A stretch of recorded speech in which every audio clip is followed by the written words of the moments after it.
Apartment 11 महीनों से खाली पड़ा था, इससे पहले कि मार्कस वहां रहने आया। उसे यह बात इसलिए पता थी क्योंकि नीचे रहने वाली मकान मालकिन मिसेस डेलाक्रॉइक्स उसे यह बात 3 बार बता चुकी थी। एक बार जब उसने लीज साइन की, दूसरी बार जब उन्होंने उसे चाबियां दी, और तीसरी बार तब जब वह अपना आखिरी डिब्बा अंदर ले जा रहा था।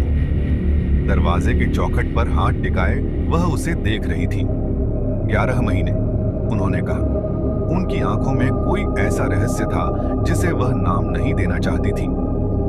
हमने इसे तुम्हारे लिए बहुत साफ रखा है, मार्कस मुस्कुराया, वैसे ही जैसे लोग किसी निर्दोष बूढ़ी औरत को देखकर मुस्कुराते हैं, और दरवाजा बंद कर लिया।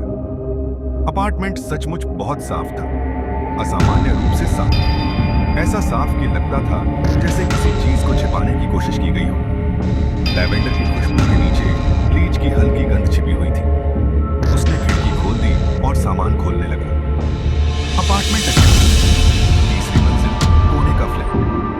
खिड़कियों से एक छोटा सा आंगन दिखाई देता था, जिसके बीचों बीच एक सूखा हुआ पेड़ खड़ा था, मानो दुनिया में बड़ी कोई काली तरह। किराया कम था और ऑफिस भी पास था, इसलिए मार्कस ने खुद को समझा लिया कि उस पेड़ में भी एक अजीब सी गरिमा थी। पहली रात वह आराम से सोया, दूसरी रात भी, तीसरी रात उसने दस्तक की आवाज सुनी। यह आवाज उसके बिस्तर के बगल वाली दीवार के अंदर से आ रही थी। ठक ठक ठक, फिर सन्नाटा, फिर 3 और दस्तकें। वह बिल्कुल स्थिर लेटा रहा। पुरानी इमारत है, पाइपों की आवाज होगी, उसने खुद से कहा, लेकिन उसने आवाजों के बीच का अंतर गिनना शुरू कर दिया। 7 सेकंड, हमेशा 7 सेकंड, 20 मिनट तक वही क्रम चलता रहा।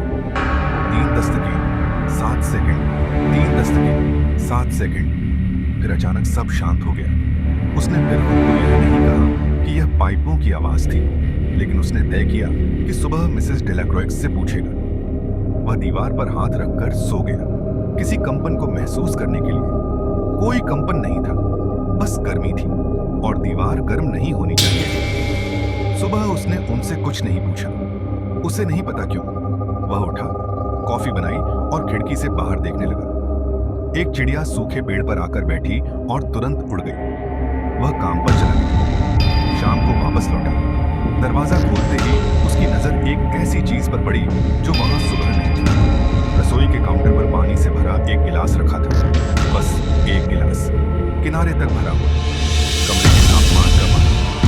वह काफी देर तक दरवाजे पर खड़ा रहा, फिर उसने गिलास उठाया, पानी थाली में उड़ेल दिया और सोने चला गया। उस रात दस्तकें पहले से ज्यादा तेज थीं। डर के बावजूद उसने सवाल सीधे नहीं, घुमा फिरा कर उसने इंटरनेट पर इमारत का पता खोजा, पड़ोसियों से बात की। एक लड़की जो हमेशा गले में हेडफोन लटकाए रहती थी से उसने पूछा, क्या तुम्हें यहां कभी कुछ अजीब लगा है? लड़की ने उसे कुछ ज्यादा देर तक देखा। कैसा अजीब? मार्कस ने कहा। छोड़ो। उसे एक पुराना ऑनलाइन फॉरम मिला, 3 साल पुराना। ज्यादातर टिप्पणियां मिटाई जा चुकी थीं, जो बची थीं वे अधूरी थीं। किसी ने लिखा था, क्या इस बिल्डिंग में और किसी को भी अजीब घटनाएं महसूस हुई हैं? एक जवाब था, मत, और फिर कुछ नहीं। थ्रेड बंद कर दिया गया। फिर उसने इमारत का नाम और मौत शब्द खोजा। एक समाचार लेख मिला, उसका नाम था क्लेयर ऑस्टर, उम्र 29 वर्ष, ग्राफिक डिजाइनर। वह यूनिट 3C में रहती थी, यानी उसी फ्लैट में जिसमें अब मार्कस रह रहा था। लेख बहुत सावधानी से लिखा गया था। अचेत अवस्था में मिली, बिल्डिंग प्रबंधन द्वारा खोजी गई, परिस्थितियां स्पष्ट नहीं, किसी आपराधिक घटना के प्रमाण नहीं मिले। मार्कस ने लेख 4 बार पढ़ा, फिर तारीख देखी। क्लेयर की लाश ठीक 11 महीने पहले मिली। उसे उसी रात वहां से चले जाना चाहिए था, लेकिन डर भी कभी कभी घर का हिस्सा बन जाता है। जब वही कमरा, वही टूथब्रश, वही कॉफी मग हर दिन आपके साथ हो, तो भय भी अपना सा लगने लगता है। इसलिए वह वहीं रुका रहा। उसने एक बेबी मॉनिटर खरीदा और उसे दीवार की ओर करके सोने लगा। हर सुबह रिकॉर्डिंग सुनता। चौथी सुबह उसे दस्तकें नहीं मिली, उसे कुछ और सांस लेने की आवाज, स्थिर और माइक्रोफोन के बेहद करीब, मानो किसी ने अपना मुंह दीवार से सटा रखा हो, मानो उसे पता हो कि माइक्रोफोन वहां रखा है। उस दिन वह मिसेस डेलाक्रॉइक्स के पास गया। उन्होंने दरवाजा उसके दस्तक देने से पहले ही खोल दिया। वह हमेशा की तरह वही धूसर रंग का कार्डिगन पहने थी। उन्होंने बिना कारण पूछे उसे अंदर बुलाया और चाय दी। उनके घर में लैवेंडर की वही खुशबू थी और अब मार्कस समझ गया, यही वही खुशबू थी जो उसके फ्लैट में भी थी, लैवेंडर के नीचे छिपी ब्लीच। उसने रिकॉर्डिंग उन्हें सुनाई। उन्होंने ध्यान से सुना, फिर फोन बंद कर दिया। क्लेयर बहुत शांत किराएदार थी। उन्होंने कहा, क्लेयर ऑस्टर? मार्कस ने पूछा। हाँ, उन्होंने सिर हिलाया। उसने कभी किसी को परेशानी नहीं दी, अब भी नहीं। मार्कस का गला सूख गया। अब भी का क्या मतलब? उन्होंने कप बहुत सावधानी से मेज पर रखा। कुछ लोग चले जाते हैं, उन्होंने कहा, और कुछ यहीं रह जाते हैं। कमरा अचानक छोटा लगने लगा। लैवेंडर की खुशबू बहुत तीखी हो गई। दीवार के अंदर क्या है? मार्कस ने पूछा। मिसेस डेलाक्रॉइक्स ने उसे ऐसे देखा जैसे वह वर्षों से इसी सवाल का इंतजार कर रही हो। वह बस साथ चाहती है, उन्होंने कहा। जब उसे पाया गया था, उससे पहले कई दिनों तक वह अकेली पड़ी रही थी। पूरी बिल्डिंग को पता भी नहीं चला। उन्होंने धीमे से मुस्कुराया।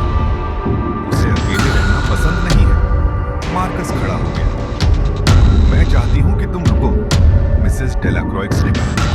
और यह स्पष्ट नहीं था कि वह मार्कस से बात कर रही है या किसी और से। उसे लगा जैसे ऊपर वाली दीवार की गर्मी छत से होते हुए नीचे उतर रही हो। लैवेंडर की गंध हर जगह फैल गई। वह दरवाजे की ओर बढ़ा। हैंडल गर्म था, लेकिन उसने दरवाजा खोला और बाहर निकल गया। वह भागा नहीं, बस चलता रहा, सीढ़ियों से नीचे, लॉबी से बाहर और फिर सड़क पर। वह कभी वापस नहीं लौटा। उसने अपना सब कुछ वहीं छोड़ दिया, फर्नीचर, कपड़े, कॉफी का मग। उसने खुद को समझाया कि चीजें दोबारा खरीदी जा सकती हैं। कुछ हफ्तों बाद उसे शहर के दूसरे हिस्से में नया कमरा मिल गया। वह एयर मैट्रेस पर सोया और वहां कोई दस्तक नहीं थी। दीवारें ठंडी थी, जैसी दीवारें होनी चाहिए। लेकिन आज भी वह अपना फोन नाइट स्टैंड पर उल्टा रखकर सोता है, क्योंकि सिर्फ एक बार घर छोड़ने के 2 महीने बाद रात के 3 बजे उसका फोन बजा। एक नोटिफिकेशन बेबी मॉनिटर ऐप से। क्लाउड पर ऑटो अपलोड हुई एक रिकॉर्डिंग। फाइल की तारीख वही थी जिस रात वह पहली बार उस फ्लैट में आया था। उसने बिना सुने ही रिकॉर्डिंग डिलीट कर दी। वह खुद को समझाता है कि उसने सही किया, लेकिन उसे हमेशा यकीन नहीं होता। अगर तुम घर ढूंढ रहे हो तो यूनिट 3C फिर से किराए पर उपलब्ध है। किराया वाजिब है, रोशनी बहुत अच्छी आती है और मकान मालकिन बहुत दयालु है। वह कहती हैं कि फ्लैट पिछले 2 महीनों से खाली पड़ा है। वह कहती हैं कि वे उसे हमेशा बहुत साफ रखते हैं।